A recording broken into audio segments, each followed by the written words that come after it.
social no PPA, que já esteve nas falas dos dois ministros, dos dois secretários, mas lembrando o seguinte, que este é um momento extremamente importante de um processo de participação no PPA.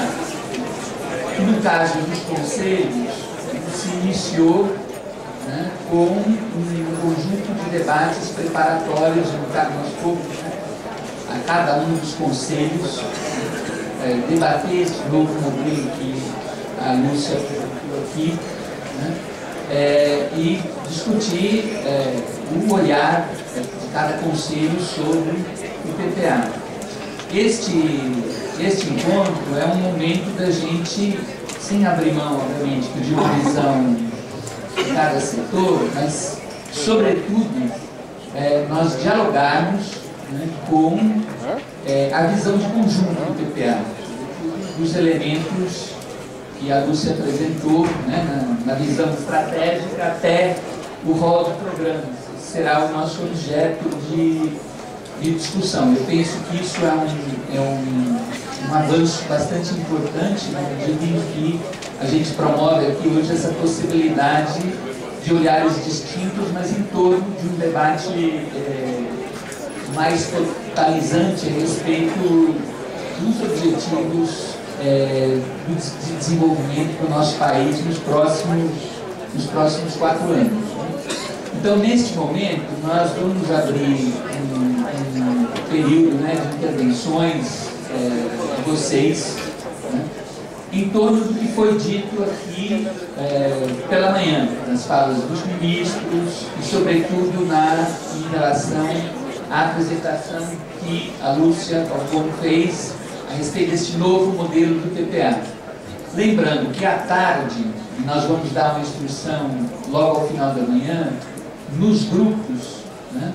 Então, divididos pelos 4 eixos temáticos em que está organizado o governo, a partir da presidente Dilma, da gestão do presidente Dilma. Então, aí vocês vão poder entrar, de fato, mais no conteúdo, né, mesmo, sobretudo dos macrodesafios, do rol, né, de programas. Então, nesse momento seria um debate ainda mais geral, pode incluir questões de esclarecimento, né, mas também contribuições, posicionamentos de vocês em relação a tudo que foi dito aqui no período da manhã. Nós temos um horário mais ou menos rígido de almoço, por conta aqui da logística do hotel, de 12h30, são 11h15, nós precisamos reservar 15 minutos aí para uma orientação para o trabalho de grupos, então nós temos aqui 1 hora, né, de debate, reservando sempre um tempo nesta 1 hora para que a mesa possa se posicionar com relação às questões que vocês vão apresentar. Então a nossa proposta, para proporcionar que um número maior de pessoas que representam olhares também diversos possam se manifestar, seria da gente fazer um controle de tempo, né? De cada intervenção ter 3 minutos, quando der 2 minutos, a Mariana aqui faz um sinal de que falta 1. Né? E a gente pediria, para facilitar, né, o processo, de que as pessoas que desejam falar formassem uma fila aqui naquele... Não?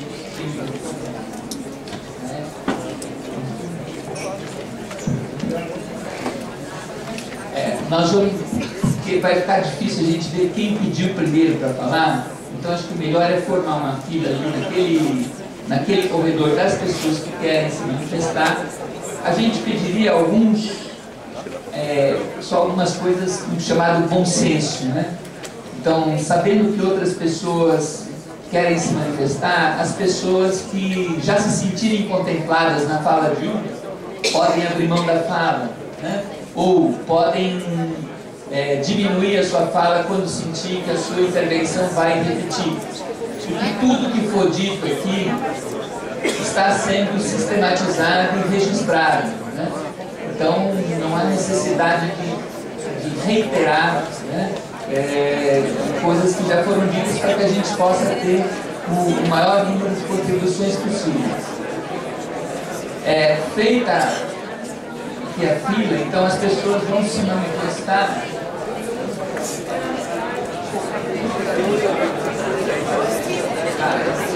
Então, a primeira intervenção já está o microfone ali, né? As pessoas têm, então, 3 minutos para fazer a sua intervenção, em 2 a gente avisa, tudo bem? A gente só vai pedir para efeitos de gravação e também de reconhecimento da plenária, cada um for usar da palavra, diga, por favor, o nome, o conselho ou a entidade que representa aqui. Bom dia a todos e todas. Me chamo Ronald, sou diretor da Federação Nacional dos Farmacêuticos, atuo no Conselho Nacional de Saúde e sou coordenador adjunto da Comissão de Orçamento e Financiamento deste Conselho. Na verdade, são duas questões que eu gostaria de colocar em relevo. A primeira, mais geral, diz respeito ao processo que nós vivemos em 2010, diz respeito ao primado da nossa Constituição, e que eu entendo que entre os macro desafios está faltando um macro desafio. Ficou bastante nítido isso no processo eleitoral do passado, ficou muito nítido isso na discussão no início do ano a respeito do salário mínimo, que o macro desafio que necessariamente tem que estar nesse PPA é a questão da valorização do trabalho. Não conseguimos identificar em nenhum dos macro desafios uma que é uma das questões centrais dos trabalhadores brasileiros hoje, uma das questões centrais que faz com que boa parte das centrais sindicais do Brasil hoje se organize e consegue manter a unidade. Então, isso eu acredito que o PPA é um instrumento que necessariamente tem que ter esse macro desafio. Para concluir a seguinte questão, é a dúvida a respeito de como vai se estabelecer o diálogo do PPA com os planos setoriais. No caso da saúde, existe uma norma legal, que é a Lei 8.142, que delega ao Conselho Nacional de Saúde a prerrogativa de deliberar, do ponto de vista das estratégias econômicas, certo? E a construção dos planos, tem toda uma lógica de construção de planos. Como vai ficar esse processo, se esse é um ano de construção de Plano Nacional de Saúde? Nós já estamos nesse processo. Como vai ficar essa relação com o PPA? Estamos tentando discutir, mas da forma que vai ficar meio estranho.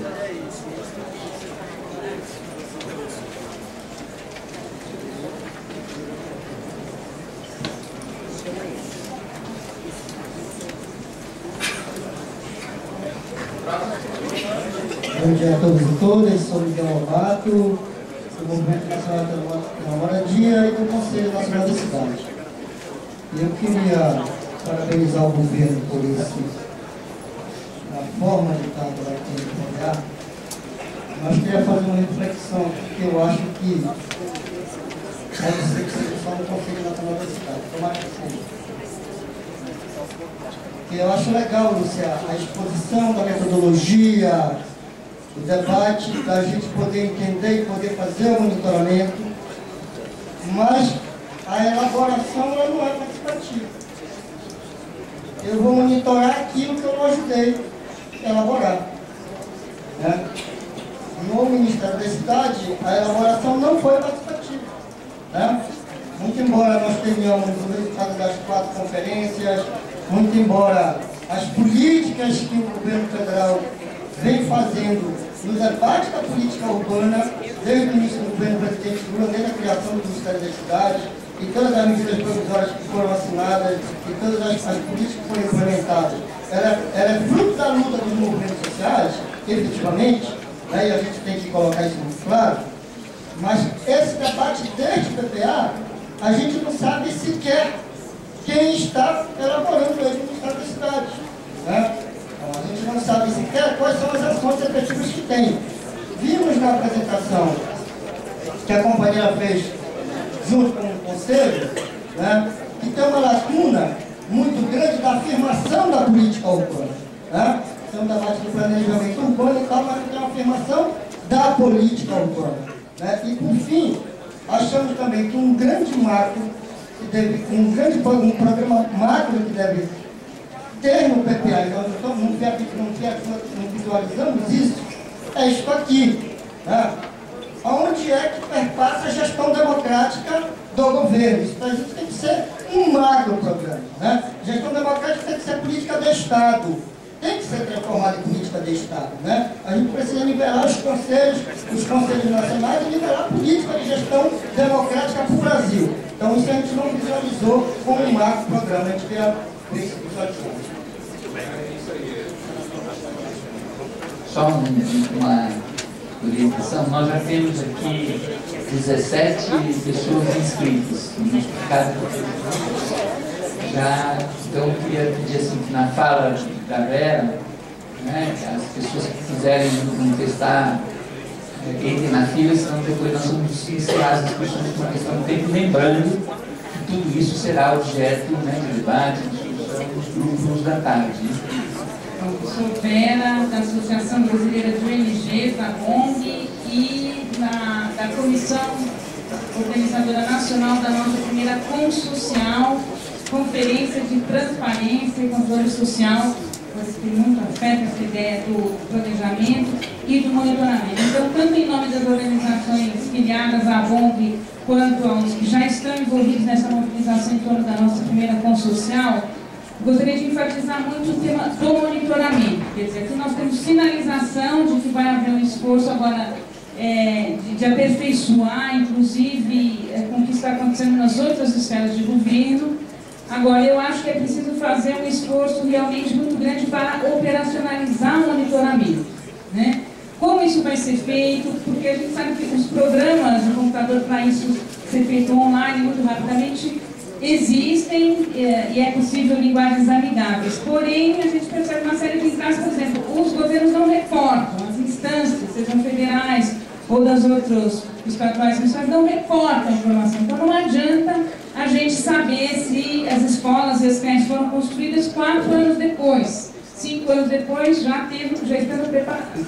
E eu acho fundamental também, vamos dizer, que a operacionalização do monitoramento, que implica em que, de fato, todos se comprometam com a alimentação do sistema, com a transparência, com a prestação de informação pública, rapidamente, a tempo, no tempo político, convija também para uma avaliação consistente, para que daqui a 4 anos a gente possa, de fato, participar com qualidade da elaboração do novo PPA, porque este foi, de fato, avaliado, né? Monitorado ao longo de 4 anos, com informação no tempo e, finalmente, avaliado para que a gente possa, de fato, participar do próximo. Obrigado, Vera. Próximo. Marcelo Saldanha, do Instituto Bem-Estar Brasil. Os que antecederam falam exatamente sobre a ideia do controle social, e a pergunta é uma questão de esclarecimento. Como efetivamente a plataforma vai fazer esse canal bidirecional entre cidadão, né, e as políticas públicas que estão sendo executadas? Hoje, no portal de transparência, nós temos a questão de que o governo lança ali, né, os recursos que estão sendo transmitidos, né, pelos estados e municípios, mas esse dinheiro ele cai nesse buraco e depois disso não tem mais informação. A lei complementar 130 foi lançada, a maioria dos municípios não implementaram, e aqueles muitos que implementaram não conseguiram atingir, né, o objetivo de realmente ser transparente. Então isso é uma questão da plataforma. Eu queria aproveitar e ver quem é a pessoa da parte de tecnologia, porque a gente escreveu algumas propostas e então quero depois bater um papo com eles. A segunda coisa eu estou no grupo de infraestrutura, porque a gente veio debater também a questão de banda larga. Mas no grupo que a gente se reuniu, essa questão da banda larga, ela está também entrando nos programas da educação, do controle social e, logicamente, da própria infraestrutura. Isso vai haver um problema ou não? Perfeito. Obrigado a todos. Meu nome é Arzinho, eu sou representante do CONAI, Conselho Nacional de Política Social. E em São Paulo, eu dirijo o Centro Brasileiro de Informação da Unifesp. O que eu vou falar aqui é uma coisa pontual, mas acho que ao mesmo tempo faz parte de todos. Há uma possibilidade desse fórum, desse PPA funcionar com a atual programação. Essa acho que é uma pergunta absolutamente fundamental. Não só, por exemplo, as pesquisas do jovens, mas as pesquisas da universidade, no Brasil, na universidade, estão quase que paralisadas por causa das dificuldades de vencer óbices que são absolutamente ridículos em nosso. Por exemplo, todos nós aqui, ao voltarmos para casa, vamos ter que enviar o canhoto da passagem de avião. E por acaso perdemos, nós estamos absolutamente atrapalhados na prova dela. Eu não vejo necessidade disso, é uma burocracia absolutamente infeliz e inútil, porque veja, eu estive ali, eu estou aqui, todo mundo está vendo. Por que nós temos que eu queria então que a gente procurasse falar isso como assunto geral agora. Obrigado, Sabino.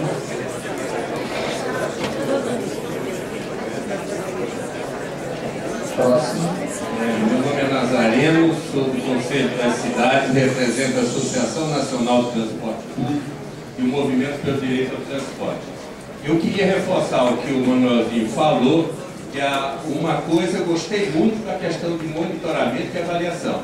Porém, eu queria saber como é que nós vamos participar da elaboração.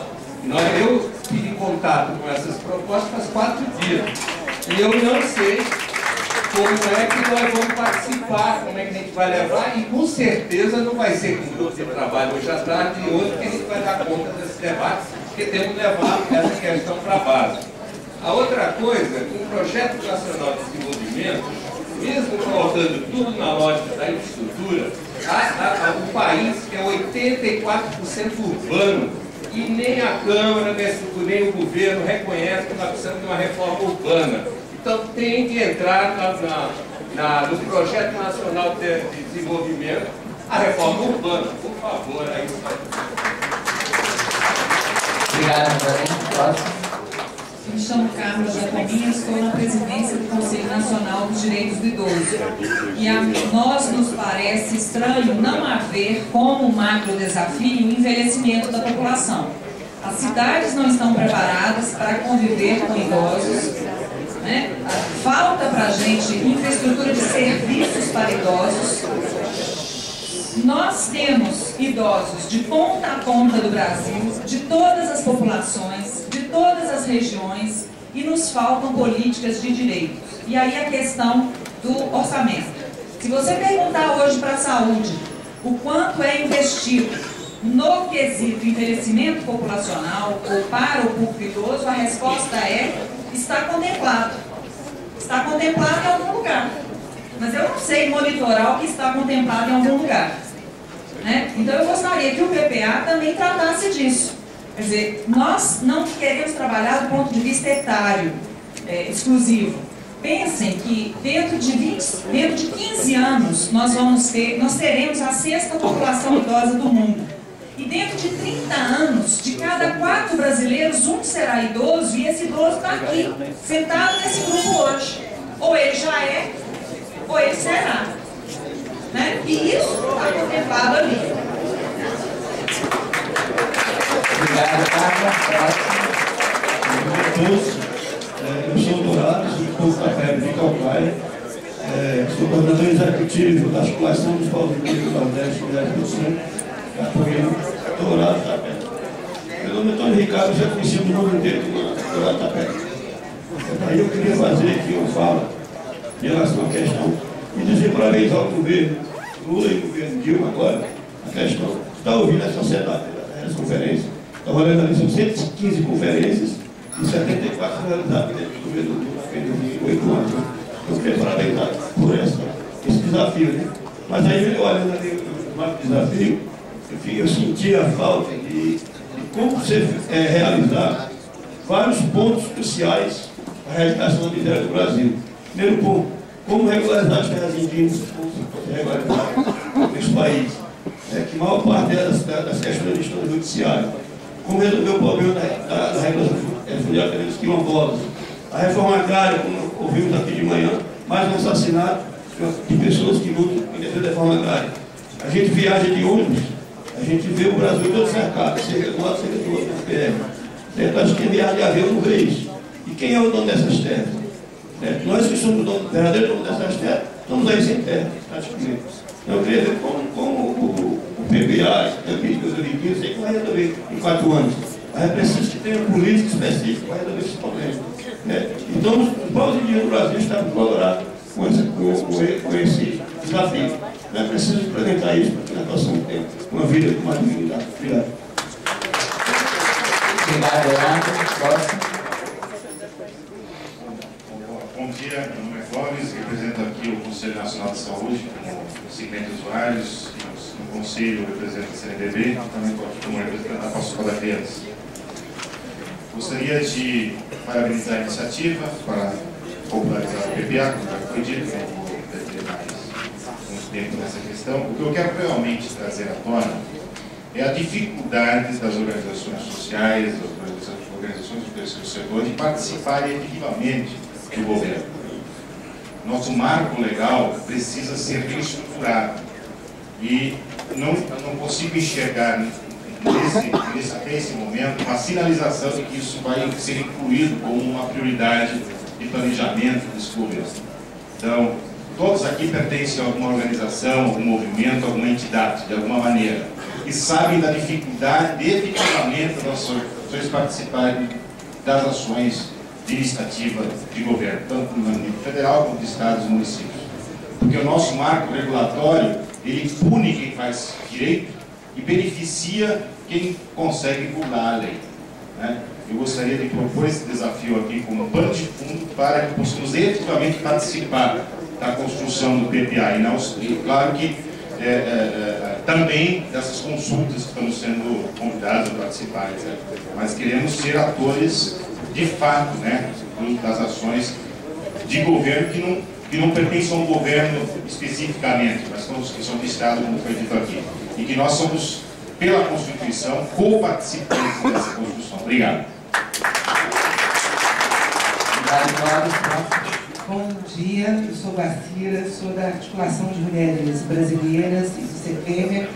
Fizemos parte do esforço de participação social no ciclo orçamentário desde 2003, do grupo que junto à Secretaria-Geral organizou os fóruns de participação social no PPA e o trabalho de participação social no ciclo orçamentário. E agora, quando a gente chega aqui, nos preocupa, nesses 8 anos, como o companheiro Dourado disse, 115 conferências realizadas e 70 só nesse governo. Como é que esse processo de participação acumula na elaboração do PPA? De que maneira as conferências, os planos que emergiram desses processos de conferência foram, se lançou mão, né, de tudo isso que é participação para chegar até aqui, ou se nada disso está incorporado na formulação feita até agora do PPA, porque na estratégia, na estrutura, a gente não vê onde é que isso está. E a outra questão que eu queria colocar aqui é em relação a uma frase que a nossa ministra Miriam disse, que nós temos que sair desse mundo do orçamento e ir para o mundo real e tal, dos políticos e do PPA. Nos preocupa bastante esse divórcio, né? Porque para nós a questão do orçamento é uma questão muito real, muito importante. Nós queremos participar, decidir sobre que recursos públicos, que volume de recursos públicos está sendo colocado nesse. Obrigado, Vacina. Próximo. Eu sou Eliana Graça, eu estou aqui representando o Instituto de Estudos Socioeconômicos, INESC, que é uma ONG. A minha questão, quer dizer, não é bem uma questão, queria um esclarecimento maior, que eu não consegui formar um juízo sobre a questão do monitoramento. Quer dizer, para nós, como disse a Guacira, né, que me antecedeu, que participamos desse processo de discussão, né, o INESC também participou de todo o processo de discussão do PPA desde 2003, e estivemos presentes no GT que o governo Lula criou em 2007 para exatamente discutir a questão do monitoramento, se esse processo está sendo considerado, foi um processo bastante interessante e que não, infelizmente, foi inconcluso, não chegamos a uma conclusão, e se está previsto a existência realmente de um mecanismo permanente de monitoramento com a participação da sociedade. E também se esse mecanismo ele se restringe, como está se colocando muito a questão da separação do orçamento do PPA, se esse monitoramento se restringe somente ao PPA ou se ele se estende a todo o ciclo orçamentário, que é uma preocupação que nós temos, né? Não queremos ficar só nas grandes políticas nem nas grandes intenções, mas em como a coisa se realiza, e a gente sabe que é uma disputa política, né? A questão do recurso orçamentário. E a gente quer entrar, e como já estamos, né, há muito tempo, nessa disputa política por mais recursos para as áreas que a gente acha fundamental. Obrigada. Obrigado, Juliana. Próximo. Cecília Camussa, de Pernambuco, também integra a Articulação de Mulheres Brasileiras, que tem acesso no Conselho Nacional dos Direitos da Mulher. Como mais alguns já colocaram, eu acho importante essa metodologia de envolver diretamente a participação dos conselhos, as que fortalece a democracia participativa, em geral em muitas instâncias, né, federais, municipais, os conselhos estão enfraquecidos, né, acho bastante interessante. Aí tem a minha primeira pergunta sobre isso. Na cartilha que vocês nos enviaram, eu entendi que tem 2 momentos para os conselhos contribuir, hoje só apareceu um.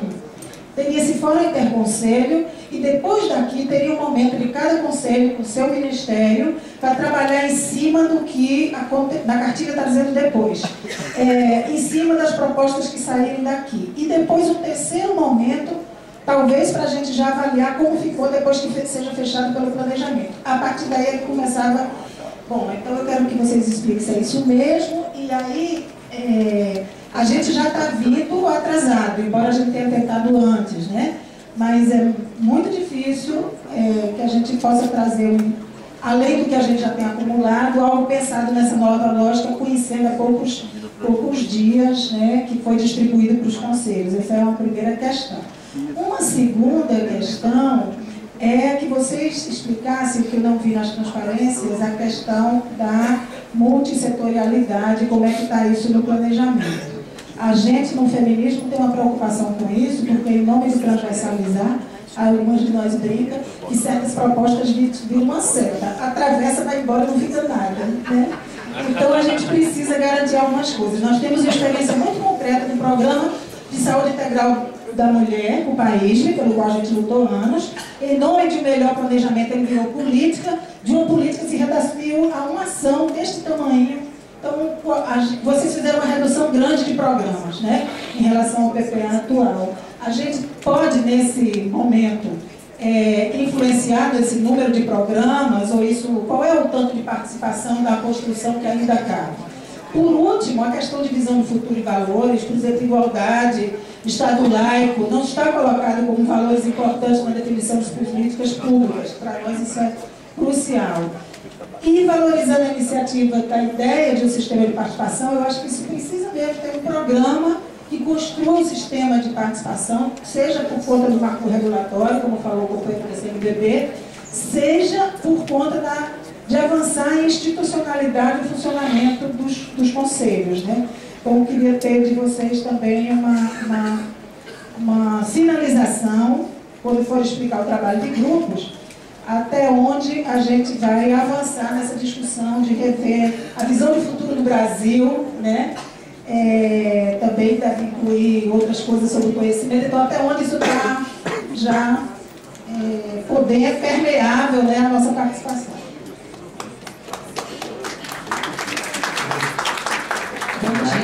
Bom dia a todos. Eu sou Rosa Coimbra, eu estou aqui representando uma das pessoas representantes do Conselho Nacional de Política Cultural, e no Conselho Nacional de Política Cultural eu represento a área de dança.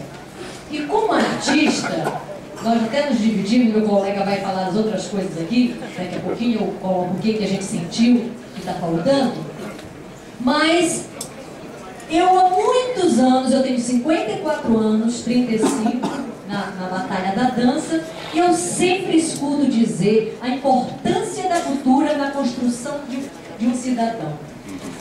Mas todas as vezes que a gente precisa, e obviamente com um país do tamanho do nosso, com os problemas que nós sabemos que temos, e aqui a gente está vendo Cada pessoa que me antecedeu, eu vi, nossa, mas isso é tão importante, nossa, mas isso é fundamental. E aí, obviamente, na hora de apertar o cinto, adivinha onde vão apertar? Eu não tenho de que é a cereja do bolo. Porque o artista e todas as manifestações artísticas e culturais vão ficar sempre como cereja do bolo. Então eu quero saber, primeiramente, aí, se um desabafo, quando vai ser que o nosso país vai entender a importância da cultura para o país? E quando a gente não tiver isso, gente, obviamente que nós vamos ter menos problemas na saúde, sim. Então, desculpa, mas eu não resisti a esse desabafo, peço compreensão de vocês, mas a gente precisa que vocês todos, não só o governo, mas também os representantes de cada área específica, que possam ser sensíveis quando a gente chegar a dizer, gente, está faltando aqui, no nosso entendimento, no macro desafio, uma escultura, que nós não percebemos aqui. Aí de lá vem aquela coisa de artista, né? Ixi, isso aí. Eu já estudei, não se preocupe não, eu sempre estudo isso. E o que você faz? Eu sou coreógrafa. Ah, é? E você trabalha em quê? Então, a gente queria sair, vamos crescer. Nós já somos adultos, vamos mostrar que o Brasil não pensa só em pontes, é importante a ponte, é importante as praças. Enfim, do esporte, da cultura, mas não adianta só fazer a praça e deixar lá, ela fria. É importante que o cidadão esteja lá com todas as suas manifestações articuladas, porque um país sem cultura é um país sem raiz. Eu vou, então, é porque, me desculpa, eu fico empolgada, mas então eu queria só sinalizar a falta de mais cultura, por gentileza. Muito obrigada, desculpe o trabalho. Obrigado, bom dia a todos, Milton Lobato, Fala Ferreira. Eu sou escritor, Conselho Nacional da Política Cultural, professor. O Pedro Cantal conhece bem esse debate, participa do Conselho Nacional da Política Cultural. Fala mais alto? Tá bom, vamos lá. Duas coisas. Primeiro, Lúcia, eu acho que nós temos que defender essa tese. A tese de sair da rubrica orçamentária para o mundo real. Eu já fui gestor da área de saúde, eu sei o quanto é difícil você prestar contas com rubrica que ninguém entende o fim da própria rubrica. Então eu acho que primeiro, parabenizar pela postura do Ministério do Planejamento, do Governo Federal, por tentar tratar o PPA como uma peça real e não uma peça meramente figurativa e jurídica. Segunda situação, nesse processo de acompanhamento do monitoramento, me preocupa muito, porque quando você constrói o PPA, você vem e faz todo um debate em torno dele. Aí, para adequar o orçamento do ano que vem, você muda o PPA, que foi debatido aqui. Quem é que acompanha essa mudança? Porque um projeto de lei simples do governo federal muda o PPA que foi aprovado agora no ano que vem para adequar o orçamento. Nós sabemos que as prioridades não podem ser estanques, mas nós temos que ter no PPA algum tipo de segurança jurídica ou pelo menos de monitoramento mais adequado dessas possíveis alterações. E por último, eu vi as mulheres falando aqui sobre políticas transversais.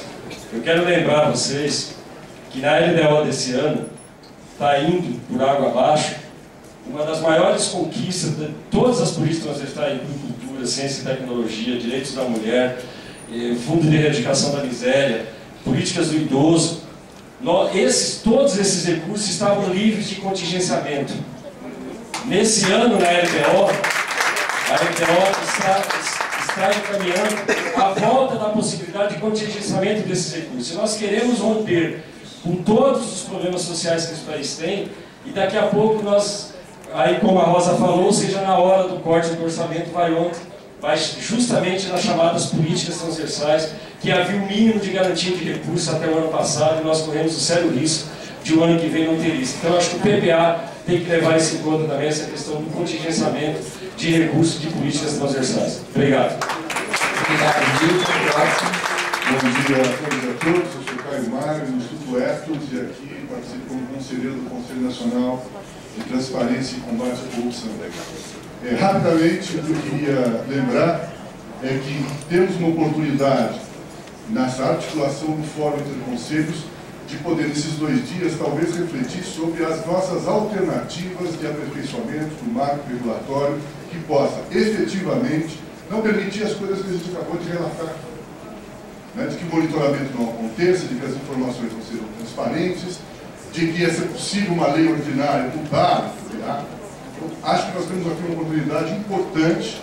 Tramita já um debate no Congresso Nacional da construção de uma emenda constitucional para criar em nível federal, estadual e em todos os municípios brasileiros, uma obrigação de uma lei de metas e prioridades dos governantes. Portanto, teremos sim uma ferramenta importante para poder acompanhar o processo de execução dos orçamentos do plano plurianual. Então, acho que nós não podemos perder a oportunidade de sair desses 2 dias tentando sinalizar ao Congresso Nacional, ao governo Dilma, mudanças importantes no marco regulatório que constrói a obrigação do Estado, dos governantes, de discutir com a sociedade, de construir os seus orçamentos. Seja ele plano plurianual, seja a lei de diretriz orçamentária. Nós começamos aqui com a ministra Nina Belchior, lembrando que estamos discutindo a realização de um compromisso de governo estabelecido no processo eleitoral que deu a vitória ampla à presidenta Dilma. E se a gente tivesse perdido, estaríamos aqui? Que tipo de obrigação e de regulação precisamos construir para que todos os governantes, independente das questões políticas, sejam aplicadas na sociedade, metas e prioridades do futuro?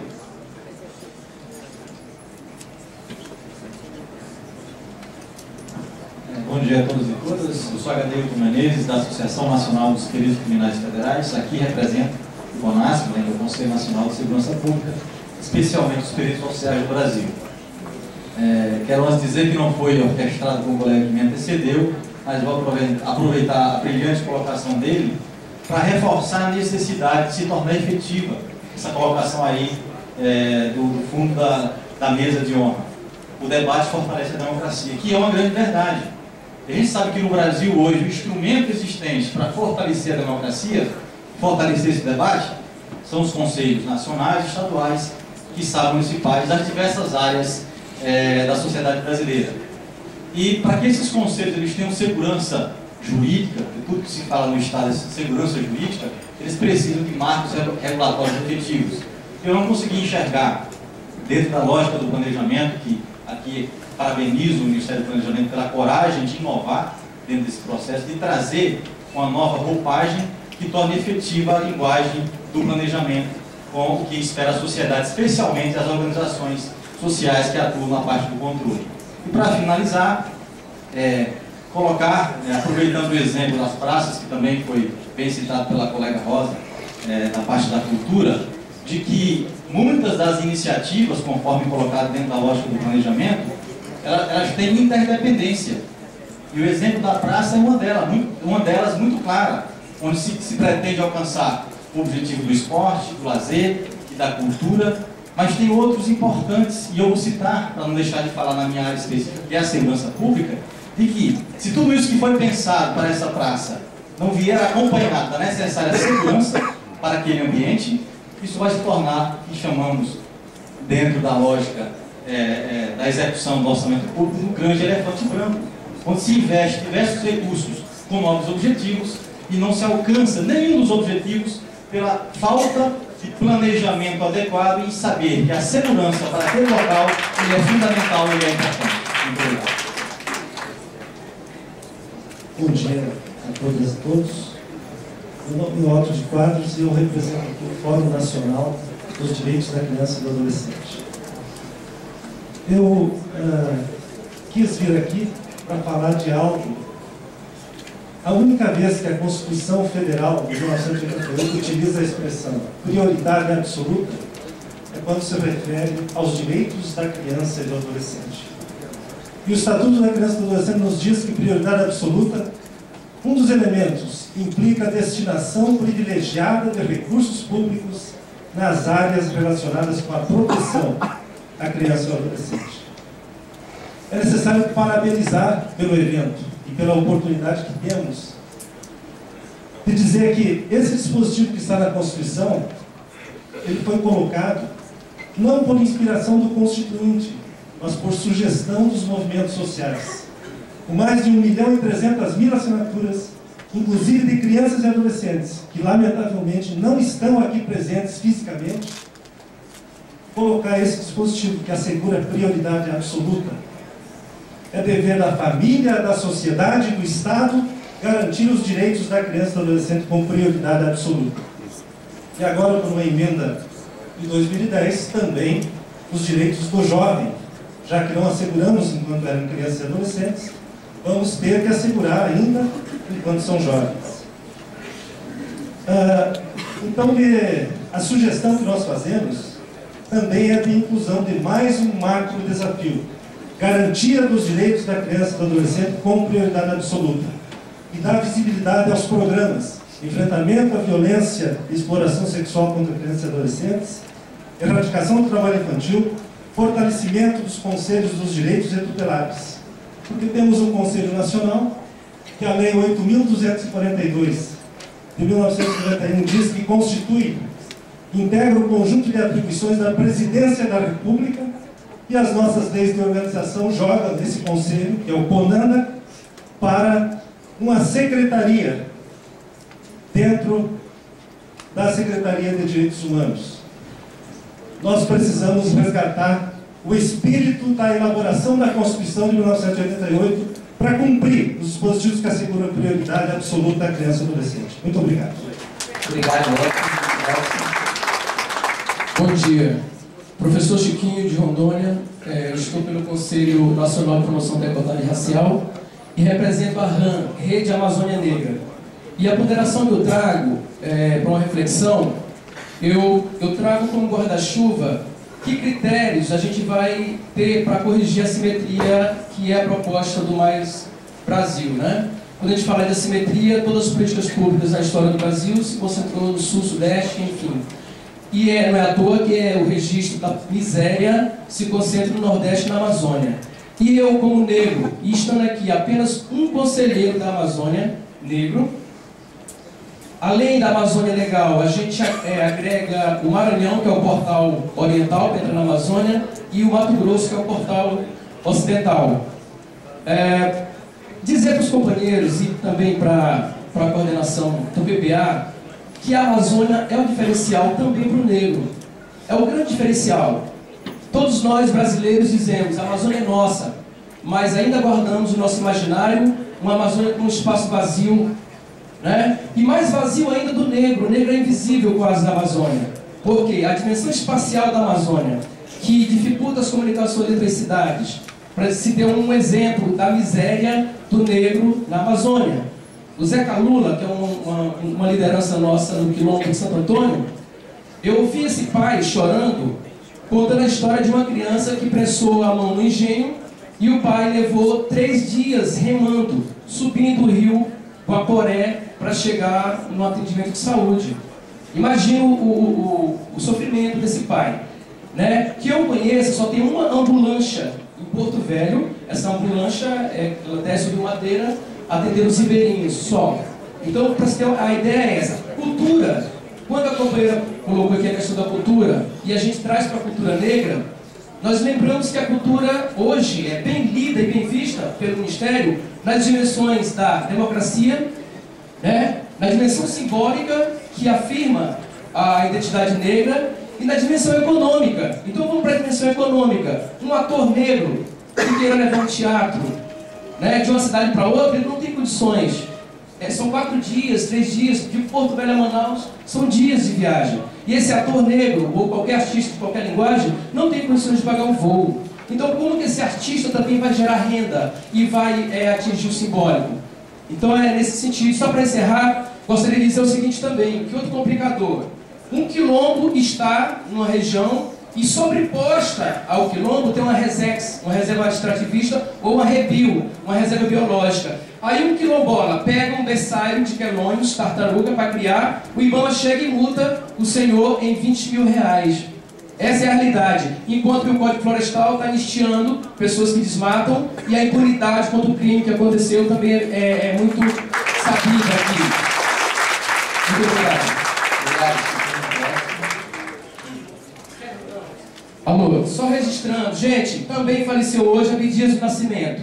Né?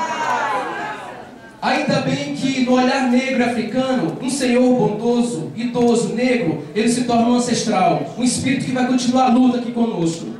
Obrigado.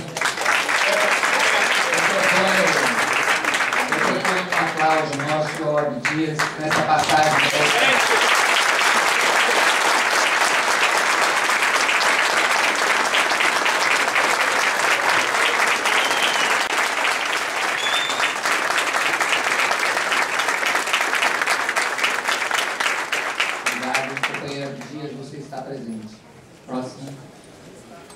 Bom dia a todos, meu nome é Marisa Furia Silva, eu represento os usuários do Conselho Nacional de Saúde e sou da Associação Brasileira de Autismo.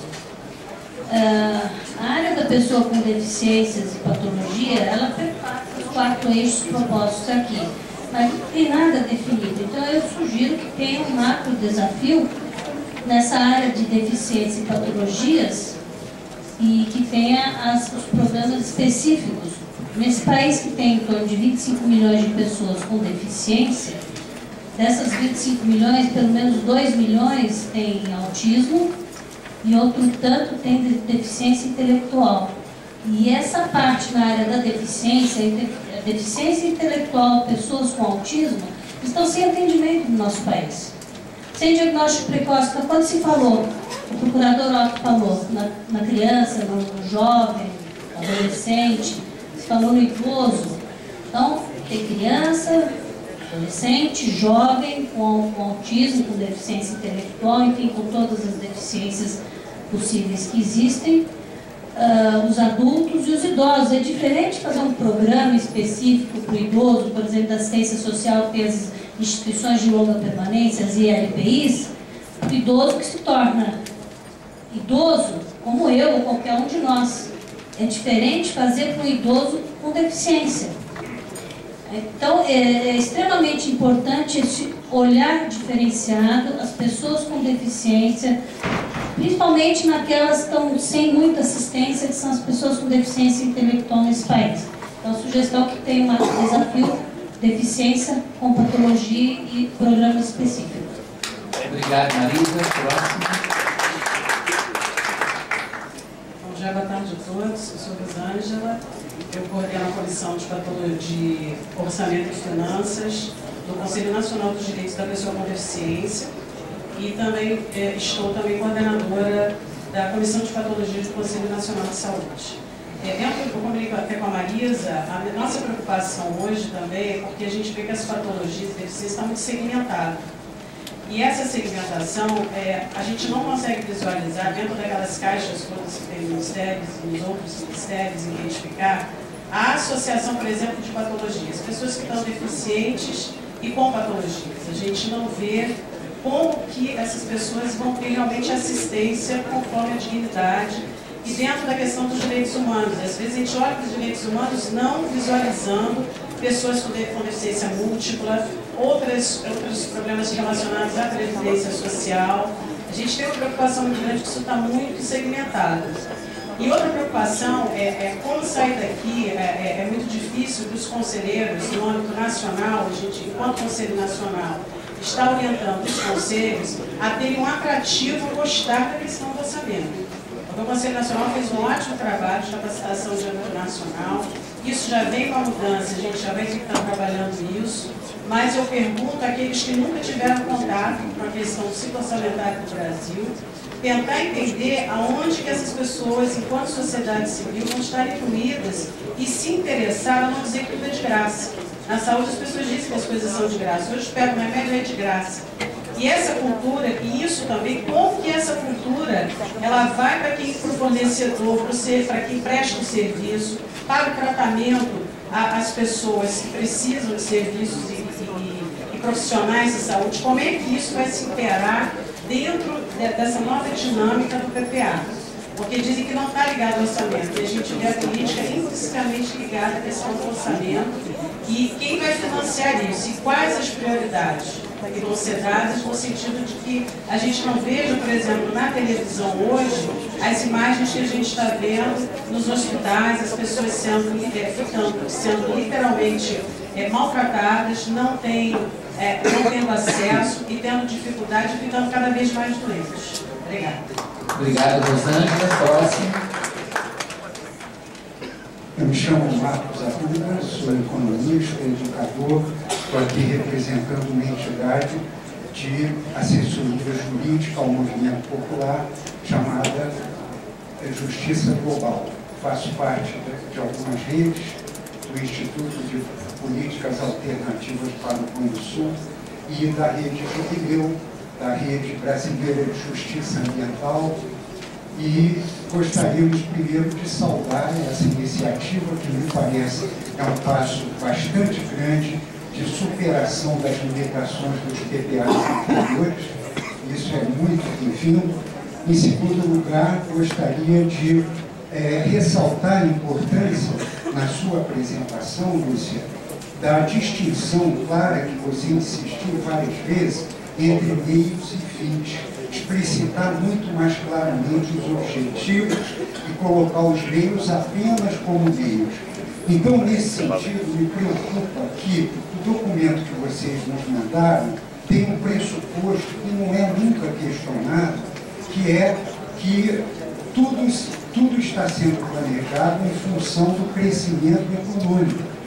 Embora se diga, né, que o objetivo é desenvolvimento, igualdade, sustentabilidade, o eixo central dos planos energéticos, a estruturação do orçamento, as prioridades, vai no sentido do crescimento econômico. Ora, nós sabemos que ele está na raiz de muitos males que o mundo e o Brasil estão vivendo. Eu gostaria de propor que a gente incluísse a noção de que o desenvolvimento econômico e tecnológico deviam ser tomados no plano, no PPA, como meios para o fim maior, que é o desenvolvimento social e humano. E para realizar isso, nós precisamos adotar outros indicadores de desenvolvimento. O PIB não é adequado para isso. Nós precisamos de outros indicadores que incluam o desenvolvimento social, humano e ambiental como prioridades. O segundo ponto para democratizar o processo de construção de um plano nacional, nos parecem importantes duas coisas. Uma, esse marco regulatório da sociedade civil na forma do reconhecimento na legislação de um setor diferente do estatal e do privado, o setor social. Vários de nós aqui que representamos sociedade civil nos sentimos setor social, mas ele não é legalmente reconhecido.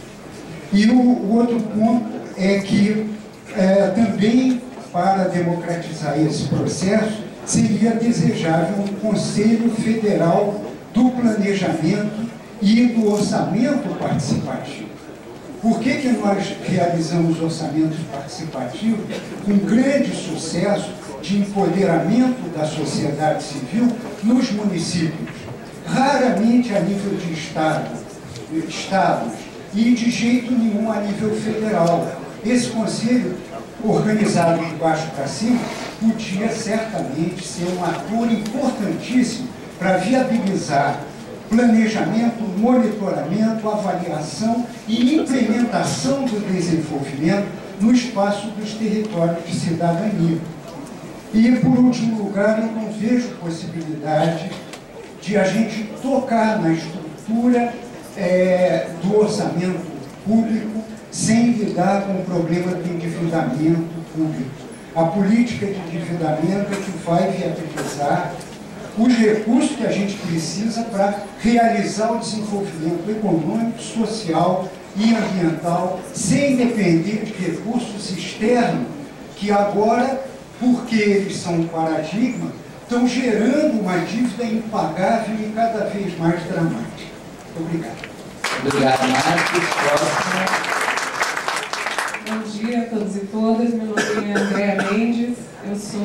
artesã de um grupo de economia solidária lá de Porto Velho, Rondônia, chamado Casa de Crioula. Sou representante da coordenação executiva do Fórum Brasileiro de Economia Solidária, representando empreendimentos da região amazônica, e membro do Conselho Nacional de Economia Solidária. Então, aproveitar o espaço aqui para reafirmar essa nossa luta, né, que é o reconhecimento da economia solidária. A gente vem de 2 conferências nacionais que apontam, né, nessa perspectiva, e nós buscamos alcançar um outro patamar aí no governo. A gente tem uma Secretaria Nacional de Economia Solidária hoje, mas para que a gente atenda todas as nossas necessidades, a gente precisa de um espaço mais ampliado, né, que pode ser na perspectiva de um ministério ou de uma secretaria com status de ministério. E dizer que a economia solidária, especialmente a partir do século XX, a partir da década de 80, ela tem contribuído, né, com a superação de algumas dificuldades no trabalho, que é relacionado à questão do desemprego. Ela tem respondido a isso, né, e a precarização do trabalho informal, a partir do momento que as pessoas se organizam coletivamente para produzir, comercializar e se relacionar. Então, ela tem expandido-se fortemente como uma nova organização socioeconômica baseada na cooperação e autogestão, né, e se dissemina por diversos setores. Ela não está focada só em um segmento.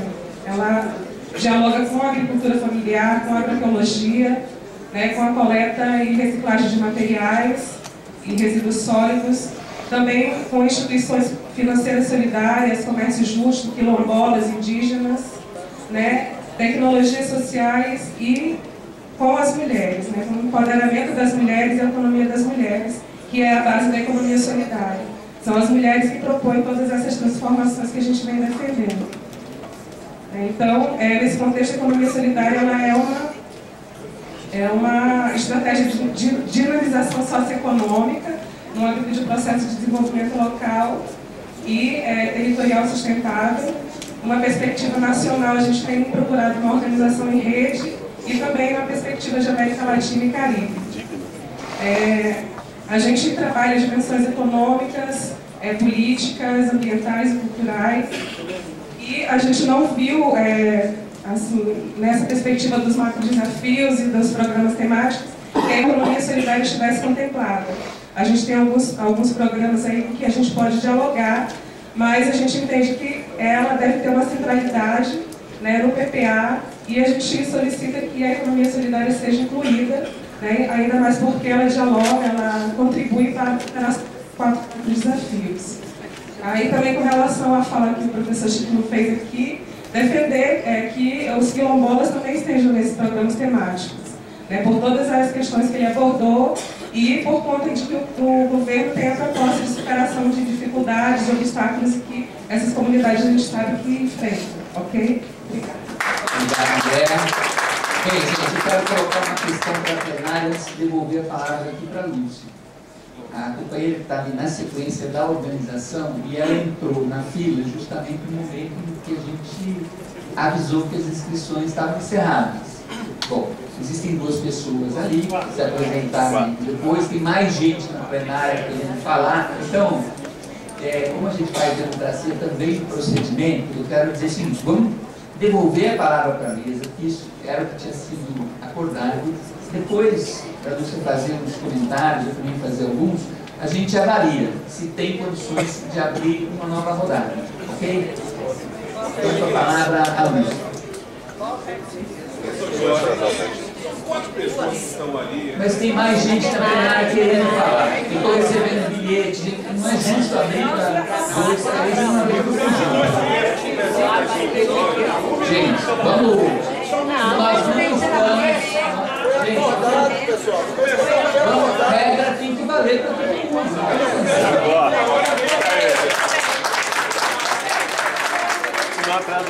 Nós estamos abrindo a possibilidade, depois dos comentários, de avaliar se é possível. Tá? Então, Lúcia, para falar.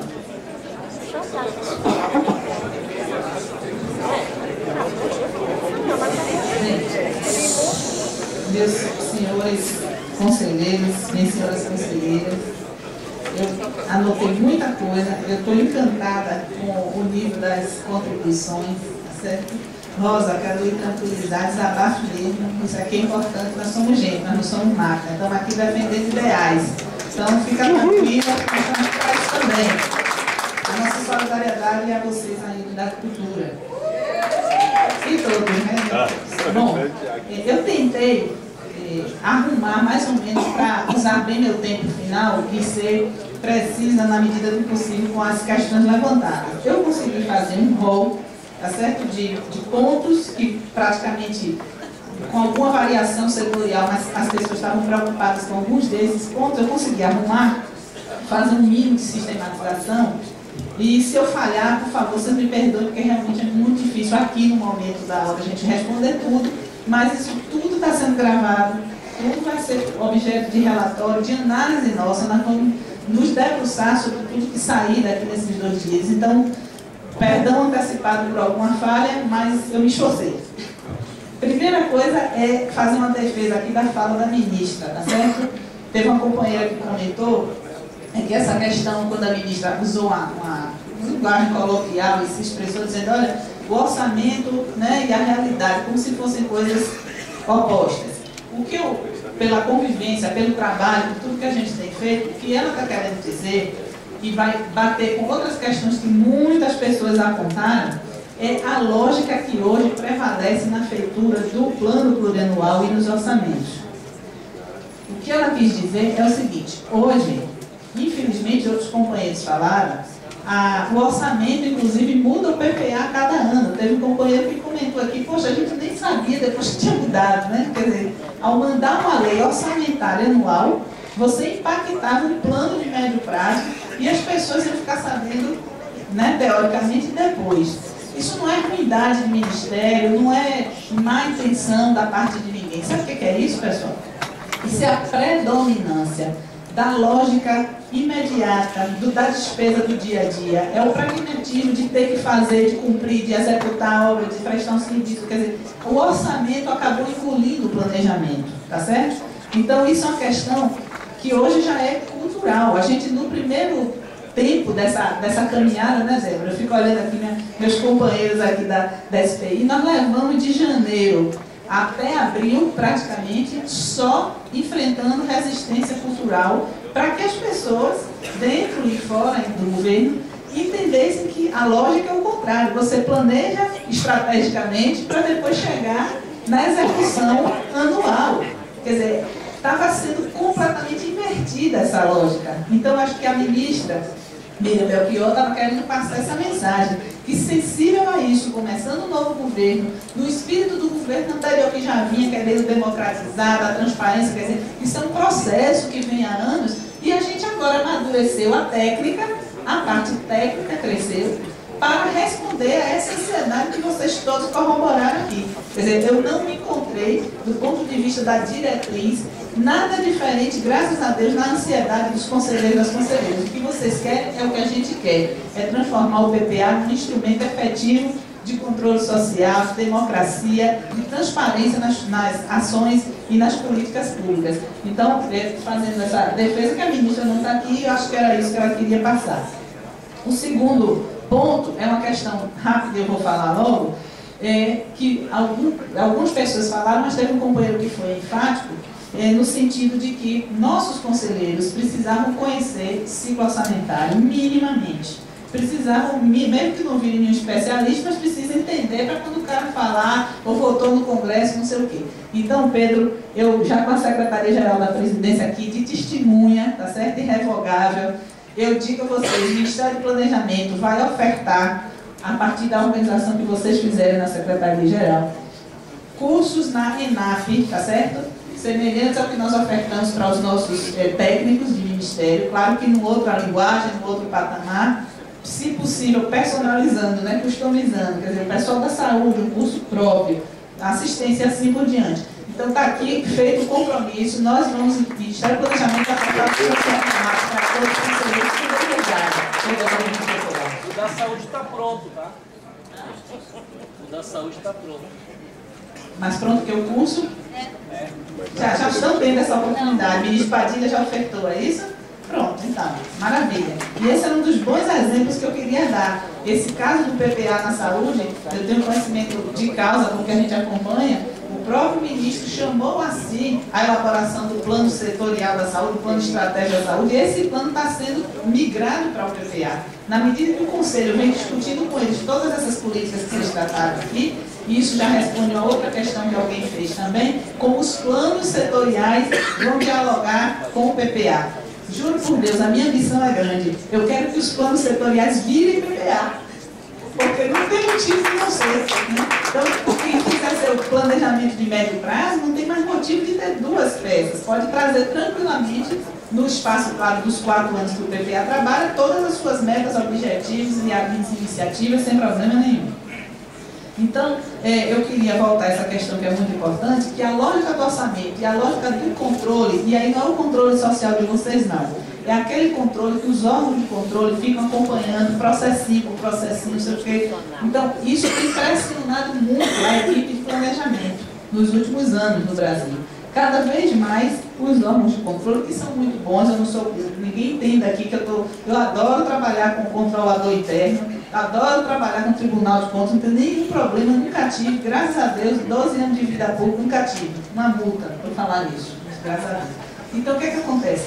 Porque é um gabarito, né? O auditor, ele vem com o seu gabaritinho. Se você entende a lógica dele, agora não imita, não invente, não faça nada fora do coisa. Você tem a informação, você dê, se não tem, explique por que não tem, jogo limpo e tudo vai dar certo. Agora, qual o problema? A lógica deles é de controlar processo e não resultado. Gente, isso é muito importante, presta atenção. Ninguém está contra controlar processos. Isso faz parte do controle até da boa gestão do recurso público, não tem problema nenhum. Agora, a lógica deles é controlar processo. Eu vou repetir, não é resultado. E o que vocês querem é controlar resultado, tá certo? O controlar é passar lá o controle. Não, mas eu queria dizer assim, legalmente, não é justo pegar um conselheiro, tirar da sua entidade, da Amazônia, sei lá da onde para cá, para estar fazendo fiscalização e licitação. Tem órgão que faz. Claro que se tiver alguma coisa que precisa de intervenção, se faz. É bom senso que eu estou usando aqui. Agora, é muito mais lógico que você esteja aqui vendo, se chegou na Amazônia, a lancha ambulância lá que o companheiro Chiquinho falou. É muito mais interessante que uma conselheira esteja aqui da Economia Solidária vendo se montar os APL lá para as mulheres do interior lá do Belém do Pará. Então, gente, é uma questão de divisão de tarefas. Quando o bom senso prevalecer, tá certo? Nós temos que conseguir fazer as duas coisas. Nós temos que prestar conta para quem tem que prestar conta de processo, mas hoje o nosso sistema de informação de PPA não permite que a informação exista, ela não é captada, para usar a expressão de André, que não está aqui na sala. Alguém pediu para falar com o nosso pessoal de TI, fala com a André, ela estava sentadinha ali até. Aí, pronto, fica em pé, André, querida. Esta é a cara. Beleza! No que tange a tecnologia de informação. Então, hoje, o sistema que faz o PPA e o orçamento, ele não capta, o Ministério não alimenta, não tem como, porque ele não prevê esse campo de informação sobre o resultado do que vocês estão mais precisando acompanhar. O novo sistema vai permitir, e vai permitir uma linguagem acessível. Então, antes de discutir monitoramento e avaliação, eu queria muito que vocês saíssem dessa manhã de hoje entendendo uma coisa. É uma mudança de cultura. E o sistema de informática só funciona se mudar a cabeça das pessoas, senão não alimenta, não vai a informação no tempo certo. Então, por favor, entendam isso. Nós estamos mexendo na estrutura do processo de informação, que é produzir informação, que ela hoje não existe. Estou certo ou estou errado no contexto informático? Muito bem. A segunda coisa, ainda em relação ao monitoramento e avaliação, é que além da informação ter que existir, que é isso que eu falei, vocês vão ter que ficar muito atentos e separar as coisas. Nós temos que fazer acompanhamento da gestão, que é o nível da iniciativa, naquela figurinha que eu coloquei lá, que é o que chega mais perto da execução. Ali é como se fosse uma sala do PAC de situação. Licitou, não licitou, atrasou, porque atrasou, repassou dinheiro, não repassou, está lá na iniciativa. E quanto conselheiros, vocês também têm que acompanhar as metas, né, no nível dos objetivos. São quantas lanchas lá para a Amazônia, né? Quantas redes municipais tem que implantar lá não sei aonde. E assim vai. Agora, indicador de programa, geralmente, estou dando só um exemplo, geralmente ele é um indicador de impacto de prazo maior.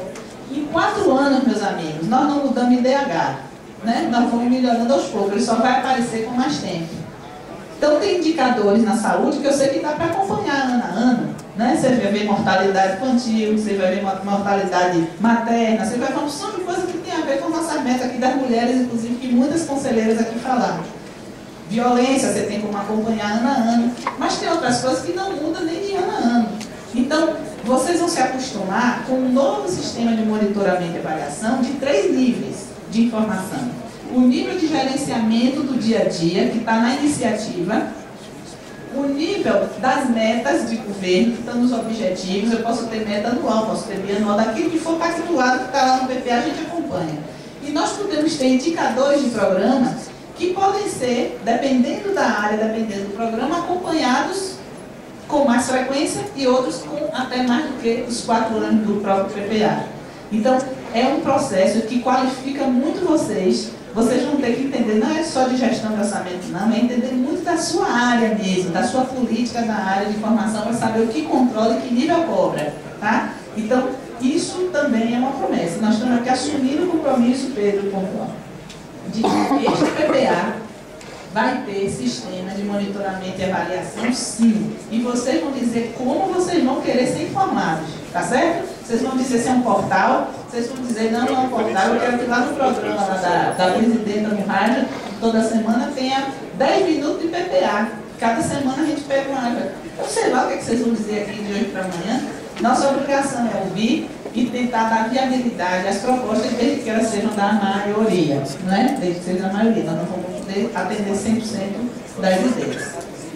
Finalmente, foi muito comentado aqui também as questões de transversalidade e multissetorialidade. As preocupações das pessoas que têm temas que são transversais, como alguém falou que a seta pode ir para lugar nenhum, passar tudo embora, ninguém sabe onde chega, tá certo? Então, a grande vantagem desse novo instrumental é que vocês vão ver a seta sair do arco e chegar aonde for que ela chegue. Nós vamos poder ver, sabe por quê? Porque no de hoje a gente não vê nem a seta, não vê nem o arco às vezes, tá? Então, minhas amigas, meus amigos, principalmente o pessoal da área da transversalidade, fica tranquilo. Agora, abre o olho deste tamanho, tá certo? No segundo momento dessa nossa conversa, que já mistura um pouco com quem cobrou participação na elaboração. Olha, nós, enquanto planejamento, estamos aqui dando uma espécie de suporte a todos os ministérios com a metodologia. É nossa obrigação fazer isso. Eu brinco com meus colegas lá desse período, nós somos guardiões do método. Mas quem vai fazer o PPA virar verdade são os ministérios setoriais, e os senhores e as senhoras conselheiros e conselheiras têm um papel fundamental e insubstituível, que é esse diálogo de vocês com o seu ministério setorial. Tem o Bruno ali, que a gente fez um exercício, né, Bruno? Nós pegamos, teve um companheiro, foi o Manuel aqui da habitação que estava falando. Miguel. É Miguel ou Manuel? Miguel, isso. Então, o grande Miguel, estava falando o seguinte: olha, a gente lá fez não sei quantas conferências, tem não sei quantas reuniões de conselho, eu falei, pronto, o Bruno, que está lá, que é da área social, fez um exercício comigo, não foi, Bruno, com sua equipe. Nós abrimos, juro por Nossa Senhora, abrimos, porque ninguém acredita que você faz isso, todos os documentos de conferência, né, das mulheres, não sei o quê, fizemos umas planilhas, pegando assim, aquilo que foi aprovado na conferência temática, onde é que ela ia corresponder nos programas, no objetivo, até iniciativas classificadas. A gente tem essas planilhas montadas. Lembra que eu falei do nosso controle de qualidade, nosso SPI, Ministério do Planejamento? Esse é o nosso. Eu vou dar um... Quando fecha os ouvidos, eu aconselho vocês a fazerem igual. Pega todos os seus documentos setoriais, organiza numa planilha, arruma bonitinho e vão checar, principalmente quem é transversal, quem é multissetorial. E vai ver aonde, em que programa aquela sua reivindicação está batendo, em que objetivo ela aparece, ou se não aparece. E perguntar por quê. A gente não é inimigo não, gente. A gente é colaborador do outro aqui. Aqui eu estou dizendo governo federal, conselhos, né? Então, meu governo federal querido, por que essa reivindicação não está aqui? Bem baiano, hein, deputado Rui, que estava aqui. Bem, por que essa reivindicação não está aqui? Né? E aí o governo federal vai ter que dizer por que sim, por que não, é viável agora, bibibi, blá. E o diálogo se estabelece, que é o que a gente mais quer. Nós não vamos ser perfeitos não, viu? Baixa a bola logo. Eu fiquei brincando de Miguel PPA do mundo por causa desse diálogo. Mas ele vai ser aperfeiçoado. Se nós permanecermos, Pedro, juntos, no ano que vem tem mais. No ano que vem a gente faz revisão. No segundo ano faz outra. Então, isso é o começo de uma nova história. É o começo de uma nova história. Nós vamos fazer história do planejamento desse país. Nós vamos provar para o mundo que aquelas coisas lá que a gente diz que é valor, democracia, soberania, não sei o que, se constrói assim, ó, com suor e lágrimas, todo dia. Então, encontrarão, senhores conselheiros e senhoras conselheiras, no Ministério do Planejamento, todo o espaço do mundo para dar suporte a esse trabalho. Os nossos colegas dos ministérios setoriais sabem que contam, já estão contando conosco no mesmo sentido. E não há como errar se a gente está com boa intenção, com boa vontade, com ferramenta. Tá certo? Não vamos fazer tudo de uma primeira vez perfeito, mas nós vamos aprendendo e cada ano aperfeiçoando. O principal é ter uma relação de confiança, olhar no olho e falar claro. O que vocês fizeram aqui é o que eu estou fazendo também, tá certo? E daí em diante a gente vai manter esse diálogo e vamos tentar, a cada ano, construir uma peça cada vez melhor. Ok? E nunca mais deixar que o orçamento mude o PPA sem que a gente discuta aqui. Né? Nunca mais. Obrigada. Obrigado, Lúcia. Apenas em relação às questões que foram colocadas aqui sobre o processo de participação e reforçando a fala da Lúcia, eu queria lembrar o seguinte,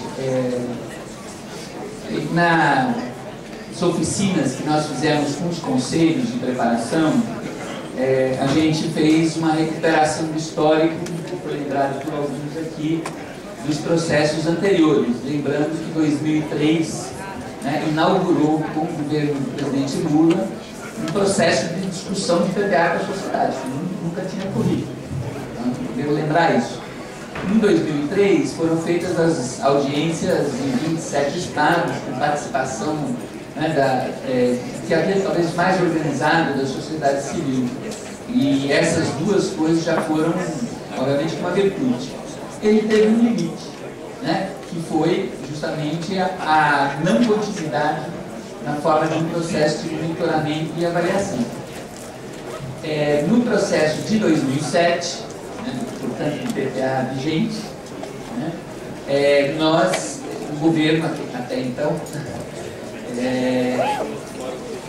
realizou um processo de consulta e debate via conselhos, que teve a virtude de permitir que, primeiro, dar um lugar importante aos conselhos no processo de participação, mas que teve um limite de que, de alguma maneira, ficou faltando isso que nós estamos querendo com esse encontro, que é uma visão global sobre a PPA, foram discussões setoriais. Então, eu queria dizer o seguinte, nós desde janeiro que assumimos, encontramos uma abertura muito grande do Ministério do Planejamento, da ministra, da Lúcia, da sua equipe. Acho que a própria fala dela foi o melhor exemplo disso. E isso foi, eu acho que um primeiro ganho muito importante deste processo. O segundo ganho desse processo é justamente esta possibilidade de uma visão interconselhos, que não abre mão, obviamente, da discussão setorial. Ela também é importante, foi feita na preparação, deverá ter continuidade nas oficinas, ter continuidade nas oficinas que os ministérios vão fazer, na sequência ouvir os conselhos novamente. Isso é uma orientação nossa, é o segundo momento, ou terceiro, segundo da participação. E o segundo avanço neste processo é justamente isso que foi a tônica maior das falas do monitoramento e da avaliação. Isso foi um compromisso dos dois ministros, quando se reuniram pela primeira vez, nós somos testemunhas disso, que disseram que só valia a pena iniciar esse processo novamente se a gente conseguisse assegurar continuidade na forma de monitoramento e avaliação. Por que eu estou resgatando esse histórico? Porque, como vocês viram, todos os processos têm alcances, eles alcançam alguma coisa e tem limites. E esse processo também tem alcance e tem limites que nós não conhecemos. Né? No entanto, a história também demonstra, né, que é justamente nesta, né, relação, né, de sociedade civil, Estado, governo, né, nesta, muitas vezes, tensão, né, é que se alargam os alcances e se superam os limites. Então, gostaria de colocar, particularmente para as pessoas que colocaram questões, por que não alargar mais esse processo de participação que os outros instrumentos do orçamento, o LDO, o LUO, por que não ampliar o próprio processo de participação no processo de elaboração? Eu diria isso, quer dizer, nós estamos em processo de construção, isso que a Lúcia disse, eu também sou testemunha, é preciso mudar, para chegar onde nós chegamos aqui hoje, é preciso mudar muito a cultura dentro do próprio governo. E esse é um trabalho longo, mas sem dúvida é a partir, né, das demandas, das sugestões, das contribuições, né, que surgem nesse processo de participação social, é que a gente vai ter mais condições de, né, alargar o alcance desse processo, de superar limites e fazer com que no processo de monitoramento e avaliação esse diálogo continue.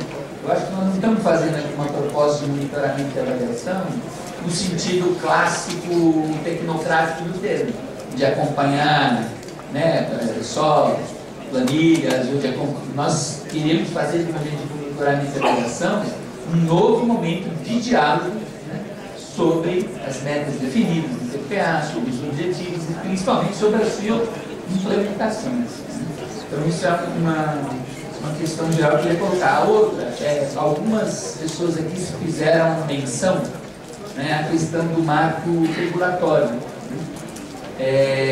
Bom, na verdade nós temos alguns marcos regulatórios a serem feitos, né? Alguns se referiram ao tema da relação com as ONGs, organizações sociais, outros se referiram ao marco legal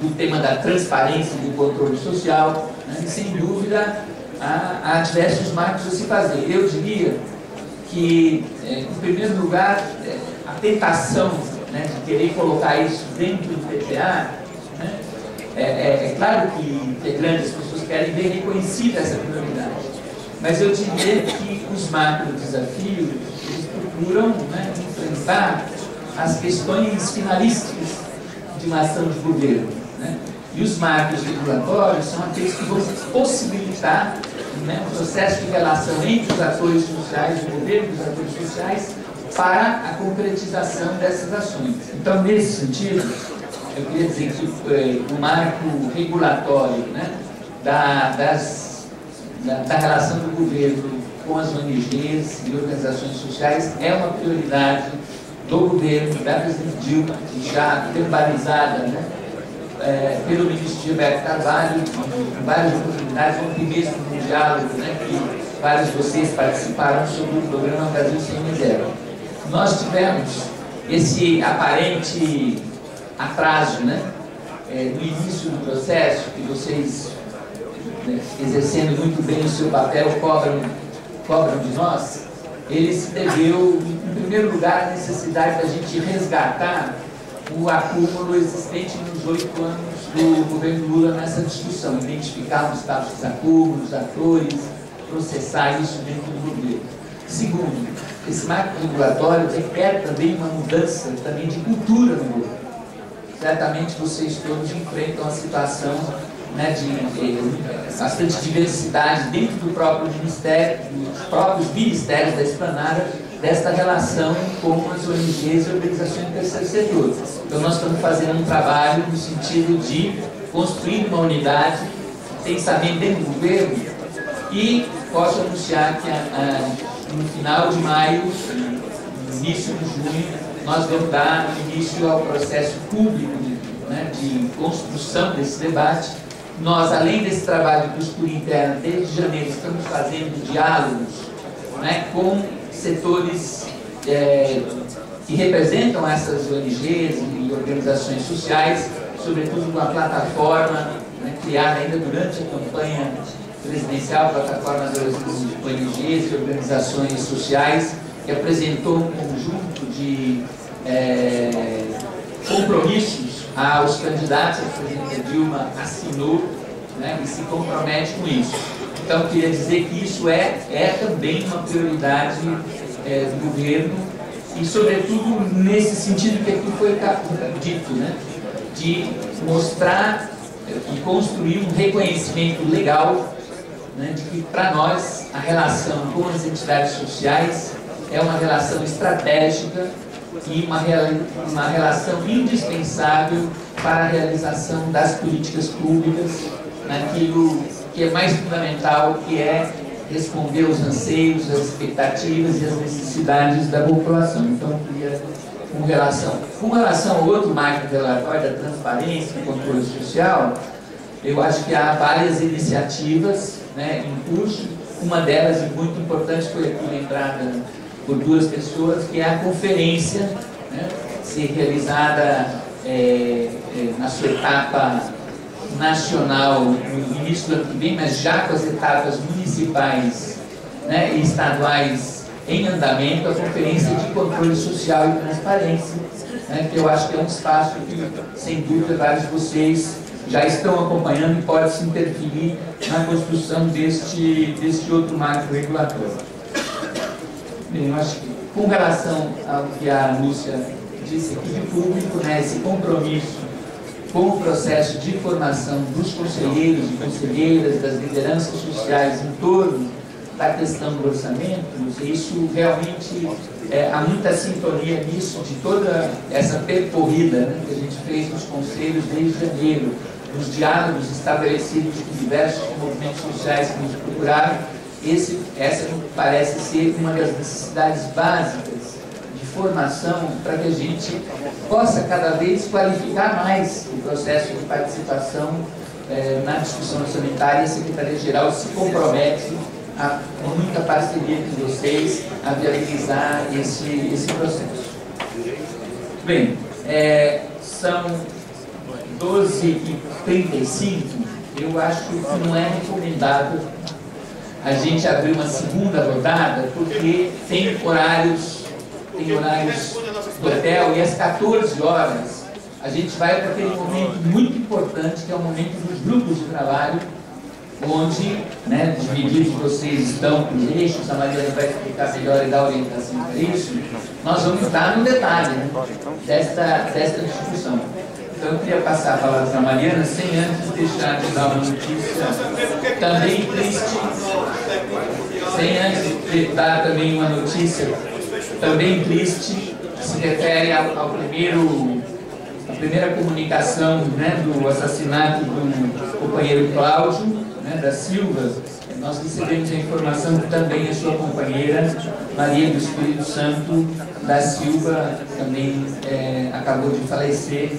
E estendemos a ela e a toda a comunidade pelo qual eles tanto lutaram, né, o nosso carinho, o nosso abraço e principalmente o nosso compromisso de continuar a luta por eles, levada às últimas consequências. Tá? Então, vou passar a palavra para nós podemos fazer a mesa rápida, porque o secretário está com compromisso, né?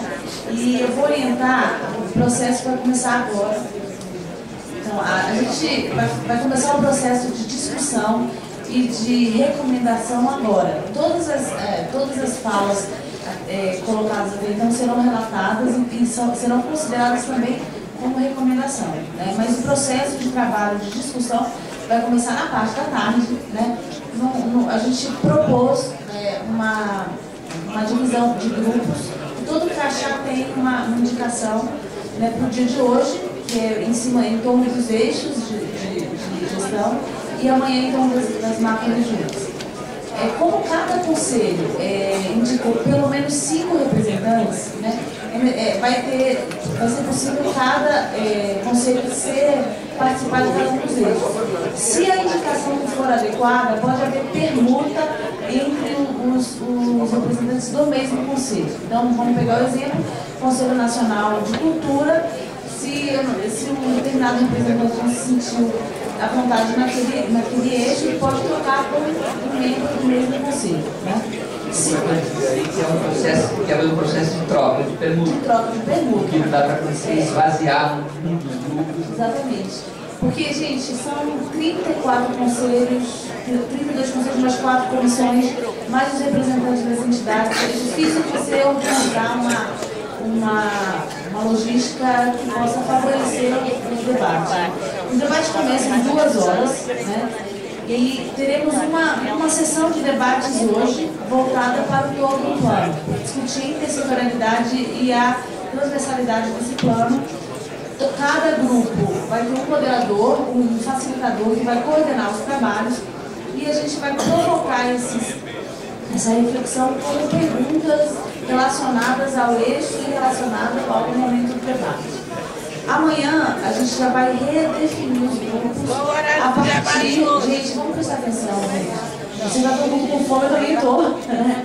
A gente vai redefinir os grupos a partir da lógica regional. Né? Então, vocês também têm no crachá, né, a indicação para o dia de amanhã. Também amanhã você pode perguntar. Vamos dizer que determinado representante se localizou no debate da sala da região sul, mas se sente à vontade de discutir na região norte. Sem nenhum problema, ele permuta com o integrante do grupo. Então, depois, aí, bom, com o grupo voltado para a questão regional, a gente vai discutir também o monitoramento e avaliação. Né? E aí, gente, embora seja com o grupo regional, o monitoramento e avaliação não vai ser afeto somente a questão regional. Né? É só porque senão a gente teria que fazer uma terceira divisão e seria muito difícil do ponto de vista logístico. Né? Então, eu, Mariana e a Flávia estão à disposição de todos, né? A gente vai estar correndo nos grupos. Qualquer problema. Como é que se localiza os grupos, hein? Só um pouquinho. A gente vai tirando as dúvidas dos grupos, vai ter integrantes da SPI também nos grupos para dar qualquer esclarecimento, sabendo que a discussão é da sociedade civil, os representantes do planejamento vão dar somente o apoio e o suporte necessário no âmbito dos grupos. Hoje vamos ter uma plenária às 18 horas, né? É uma plenária representativa do que foi discutido nos grupos, né? A gente sabe que não dá para colocar toda a totalidade da discussão na plenária, mas também a gente não pode perder esse momento. Então a gente vai criar uma dinâmica de priorizar no âmbito dos grupos algumas recomendações importantes, e essas recomendações vão ser tratadas pelos relatores dos grupos. O relator do grupo, é importante frisar, ele é da sociedade civil. O grupo vai tirar um relator. Por que isso? Para garantir a fidedignidade da discussão. O relator ele tem que tratar de todas as recomendações que são tratadas no grupo. Isso vai ser discutido em cada grupo, vai ser orientado, mas a gente quis garantir essa dinâmica. Depois que os relatos forem feitos, eles serão encaminhados ao planejamento e cabe ao planejamento concluir a terceira etapa do processo, que é dar conhecimento, né? Primeiro, passando muito rapidamente para os secretários executivos dos conselhos, para os secretários executivos dos ministérios, para a equipe da SPI, essa informação sobre as recomendações para que elas sejam úteis para a elaboração do plano. Esse é o primeiro momento, né, dessa terceira fase do processo. A última fase é a prestação de contas. Nós, do Ministério do Planejamento, temos a obrigação e a responsabilidade de analisar recomendação a recomendação que foi tratada no âmbito desse fórum e dar resposta quanto essa recomendação ela foi absolvida ou não absolvida pelo plano. Ela foi aceita ou não aceita e como ela foi aceita. Né? Então, espere, né, que a gente vai ter também esse momento. Tem algumas questões bestas aqui, mas são importantes aqui. O almoço vai ser no mezanino do térreo. Quem não tiver ainda o voucher, pega uma organização na saída do auditório. Assinem a lista de presença, né, que ainda não assinou, né? E após o evento, para quem precisar e ficar localizado fora, haverá translado para o hotel. Né? Então, isso, a organização está... enfim, as salas do grupo, gente, eu já esqueci do principal. Essas são as salas previstas e os grupos relacionados. Né? Então, grupo A1, desenvolvimento econômico nesse auditório, né? Vai dividir a sala em 2. Grupo A2, desenvolvimento econômico também nesse auditório, são 2 grupos desse mesmo auditório divididos em 2 salas. Grupo A3 e A4, Instituto do Parque, né? Segundo andar. Segundo andar tem uma escadinha lá pra cima, né? Grupo A5 e A6, erradicação da miséria, né? Grupos A7 e A8, direitos de cidadania no subsolo, erradicação da miséria no térreo, né? E o 9º grupo, erradicação da miséria, que a gente aposta que é o que vai encher mais, né? Também no térreo. Qualquer problema de pergunta, né? Não precisa envolver a organização, não. Troca e pronto, né? E a gente vai documentar isso.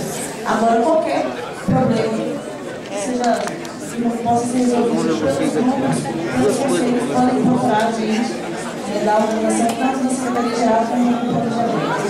Gente, bom almoço a todos, boa dinâmica.